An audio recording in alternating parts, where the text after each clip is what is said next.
Hello student, welcome to the one more session of computer network and security. So in this session we will start the fourth module.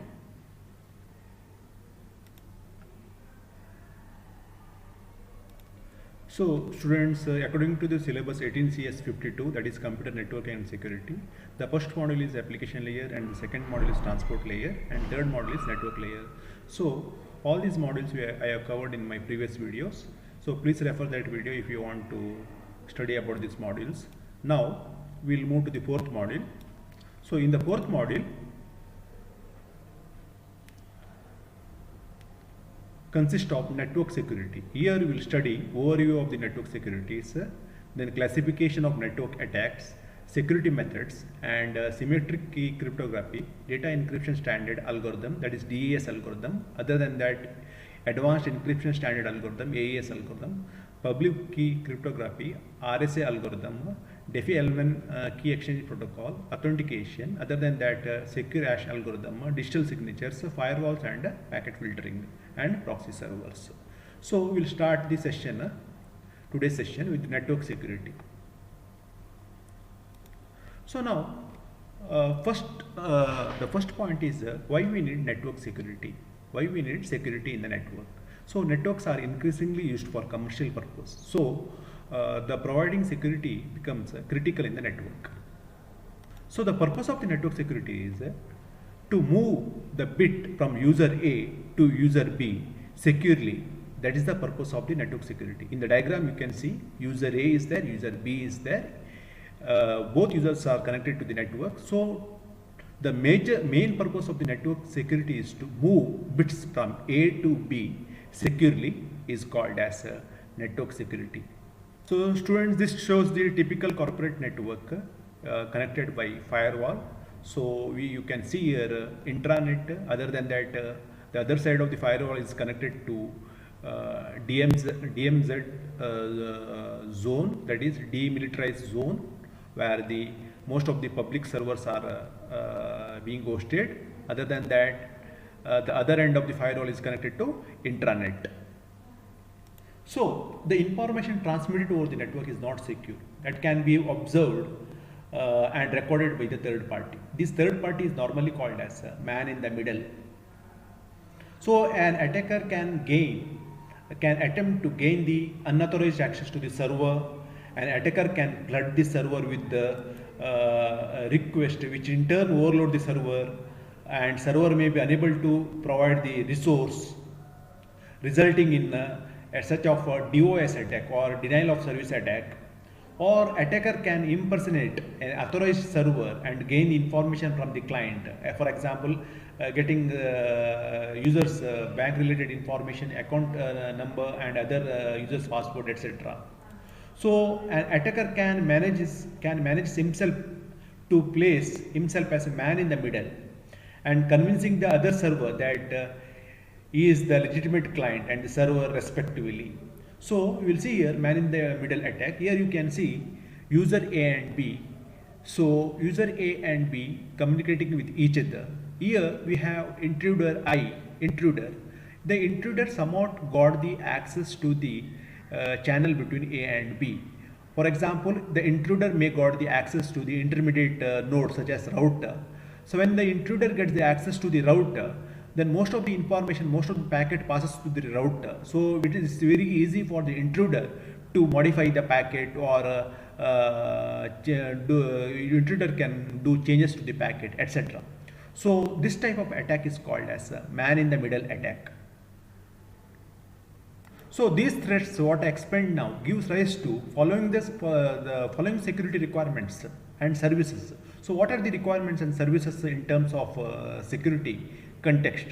The requirements and services required in terms of security context are: one is confidentiality, second one is authentication,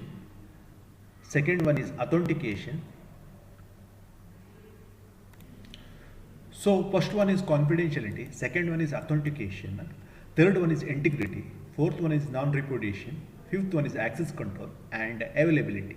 Now we will see one by one what is the meaning of these security services? That is confidentiality, authentication, integrity, non-repudiation, and access control and availability. In availability, we have two more classes, that is denial of service, denial of service attack.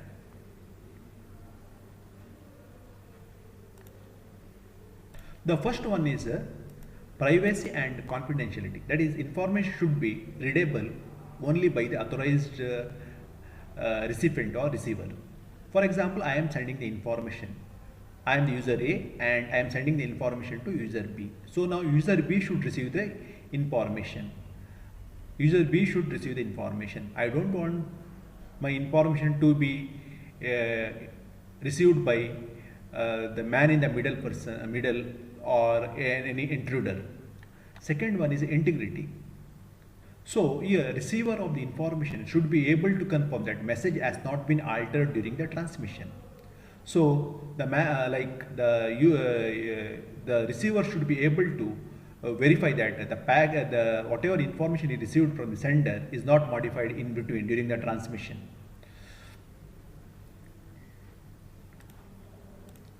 Next one is authentication. So it should be possible for the receiver to verify that from whom he got the actual information. That is, it should be possible to verify that sender or receiver is who or she claims to be. Fourth one is the non-repudiation. The sender cannot deny having sent a given message. For example, I am the user. I am user A and I am going to send the information to the user B by means of my digital signature. Later, I cannot deny of being sent that information. That is, the system should be robust in such a way that later it should not be able to forge my signature by the other person.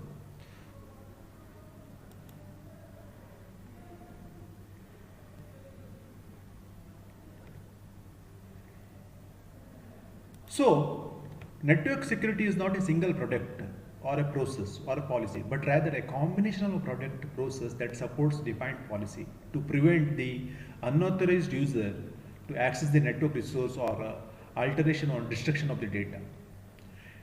So, attackers who attempt to access the system or network by means of various methods, and those methods are classified as one is vulnerabilities, second one is threats, and third one is attacks. That is, attacker who attempt to access the system or network using various methods to find or exploit the specific target in the network. So these are called as vulnerabilities, threats, and attacks. Now we will see what is vulnerabilities. So we know the computers, no matter how advanced, they are still machines and operate based on the predefined instructions or software. So it cannot determine the difference between authorized user and unauthorized user unless this information is written into the instruction set.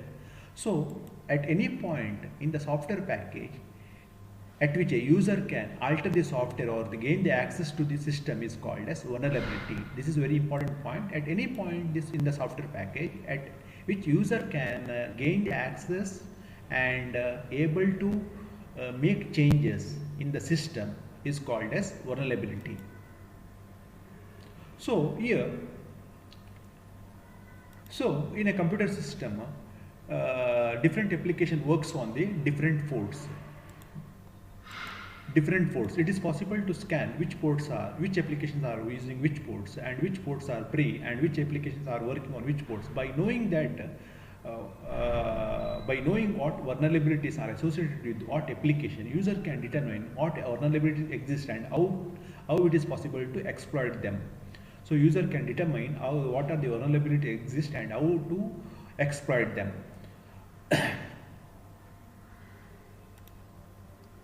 So after completing the vulnerabilities, we will move to the threats. In threats, we have two classifications. One is a structured threats, other one is unstructured threats. Actually, threats are the planned and focused on a specific target. It's an organized effort to breach the specific network or organization. Unstructured threats are the random and tend to be a result of hackers looking for a target of the opportunity. So what is the goal of the of structured and unstructured threat. So, in the data confidentiality, exposure of data is a threat. Data integrity, tampering with the data is the threat. System availability, denial of service is the threat. So now after covering vulnerabilities and threats, now we'll move to the three types of attacks.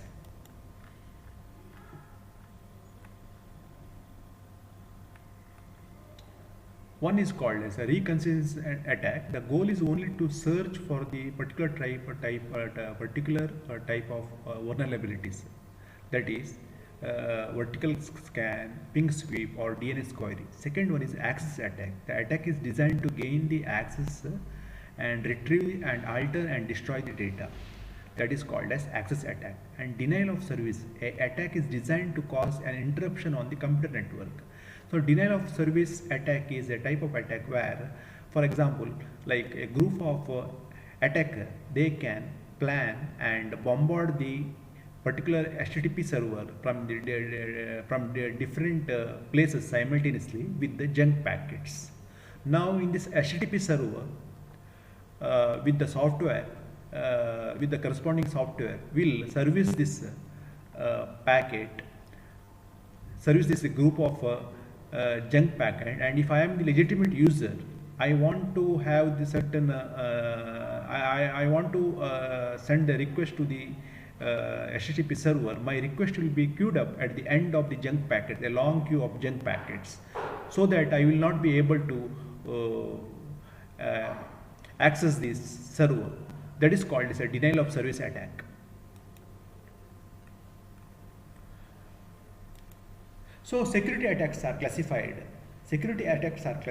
So like any action that compromises the security of informations are called as security attack. 4 types of attacks are there. One is called interruption, second one is called as interception, third one is called as modification, fourth one is called as fabrication. So 4 types of attacks are there. One is called as interruption, second one is called as interception, third one is called as modification, and fourth one is called as fabrication. Now let us explain now all these type of 4 types of attacks with the basic model. In the basic model, I have used the source S and destination D. Source wants to send the information to destination D. Source S wants to send the information to destination D. Now the first attack, let us move to the first attack. First one is called interruption. Here source is there and destination is there, but somehow source is unable to reach the destination or unable to access the information on the destination because of some type of intruder activity in between. Some type of intruder activity in between. A source is not able to reach the destination. Source is not able to access the resource on the destination. That is called as attack on availability. As I explained, a group of attacker, they can bombard the HTTP server with the DOS attack, and they can make the server unable to the legitimate user. That is the example for interruption, that is, or attack on availability. Second one is called as interception, that is attack on confidentiality. For example, here source and destination. Source is sending information to the destination. Here we have intruder. You got the access to the channel by means of somehow you got the access to the channel. For example, the intruder, if you get the access to the intermediate router, then he can see the packet passing from the source to destination. He can see the packet passes from source to destination. So here intruder got access to the channel, and intruder can see the packet which is moving from source to destination. This is called as attack on confidentiality. And third, we'll see modification. This is somewhat more severe than attack on this one confidentiality. Here intruder is doing more than the earlier one. That is, the here intruder, when the information moves from the source to destination, intruder will get the packet, and intruder will modify the packet, and intruder will pass that packet to D. For example, the destination. So for example, when we download certain software with virus, then we can say there is an attack on integrity. That is, the original software is modified by including the virus. That is called as modification or attack on integrity. Fourth one is fabrication or attack on authenticity. Here we have source and destination. Source wants to send the information to destination, but we have here intruder. He has got the access to the channel between source and destination, and after listening to the source, listening to the various transaction between source and destination for a long time, then intruder can make D to believe that he is a source. That is called as attack on authenticity. Attack on authenticity. So we have two types of students. We have two types of attack. One is called as a passive attack. Second one is called as active attack. In the passive attack, so intruder or the man in the middle tries to obtain information that is being moved from the source to the destination. For example, there are two types in this one. One is so what are the benefits of this passive attack to the intruder? The benefits are a release of message contents. Intruder will come to know like what type of messages are moving from source to destination. Second one is a traffic analysis. Traffic analysis is one of the important concept here. Like suppose source is there and destination is there. In the passive attack, intruder silently will listen between the source and destination. Silently will listen after a couple of transaction, or after listening to the couple of transaction between the source and destination, he can analyze which server source is going to access frequently. Suppose if he analyzes like 3 to 4 servers, source is going to access frequently, then he can plan in such a way that if we bring down all those 4 servers, then the damage to the network is very high. That is called as a traffic analysis.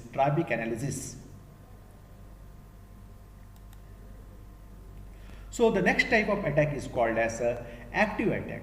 The active attack here, intruder is doing more than the passive attack. In the passive attack, intruder will silently listen to source and destination.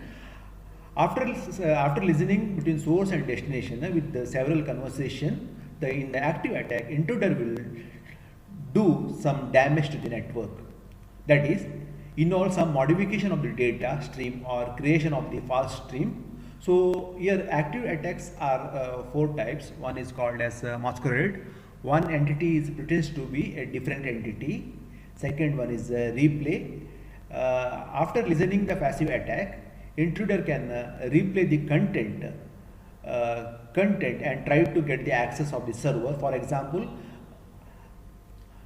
I used to normally I as a user, I will log into the server by using my user ID and password. An intruder who will passively listen my transaction between me and my server, passively listen the transaction between me and server, and one fine day, and he will capture the packet when I do the transaction between transaction with the particular server, and one fine day he can replay the same packet, and he can try to get the access to the server. That is the active attack. So now, what is security policies? Security policies are very important to the organization. So security policies determine the organization's security requirement. It will analyze the threat based on the types of business performed and type of network exposure. So document the network infrastructure and identify potential security breaches. Then identify security specific resources that require protection. So security process is broken into 4 types. They are called as secure, monitor, test, improve, and defense in depth. So security processes are broken into 4 types: secure, monitor, test, improve, and defense in depth. So with this, students, I will wind up this session. In the next session we will see introduction to cryptography.